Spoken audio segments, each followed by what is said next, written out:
ഏറെ കോളിളക്കം സൃഷ്ടിച്ച മുംബൈ നാസിക്കിലെ ടാറ്റ കൺസൾട്ടൻസി സർവീസസിലെ ലൈംഗികതിക്രമ കേസിൽ പ്രധാന പ്രതിയായ HR മാനേജർ നിദ ഖാൻ അറസ്റ്റിൽ. ഛത്രപതി സാംബാജി നഗറിൽ നിന്നാണ് നിധയെ അറസ്റ്റ് ചെയ്തത്. ലൈംഗിക പീഡനം, നിർബന്ധിത മതപരിവർത്തനം എന്നീ കേസുകളുമായി ബന്ധപ്പെട്ടാണ് നിധയുടെ അറസ്റ്റ്.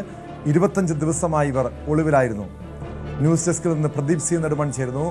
പ്രദീപ്, നാസിക് BPO യൂണിറ്റിൽ നിന്ന് ഞെട്ടിപ്പിക്കുന്ന വിവരങ്ങളായിരുന്നു ഏകദേശം ഒരു മാസം മുമ്പ് പുറത്തു വന്നത്.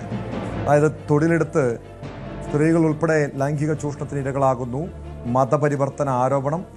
ഈ സംഭവത്തിന് പിന്നാലെ അതായത് ചില പ്രതികൾ, അവിടുത്തെ ജീവനക്കാർ അറസ്റ്റിലാകുന്നു. പക്ഷേ HR മാനേജറായിരുന്ന നിദ ഖാൻ ഒളിവിലായിരുന്നു. അതിനിടെ അവർ മുൻകൂർ ജാമ്യ വിഷയമായി കോടതിയെ സമീപിച്ചു. താൻ ഗർഭിണിയാണെന്നും തനിക്കും കുഞ്ഞിനും സുരക്ഷിതത്വം വേണമെന്നൊക്കെ ആവശ്യപ്പെട്ട് കോടതിയെ സമീപിച്ചെങ്കിലും ജാമ്യാപേക്ഷ തള്ളുന്ന സാഹചര്യമാണ് ഉണ്ടായത്. എങ്ങനെയാണ് ഇവർ പിടിയിലാകുന്നത്?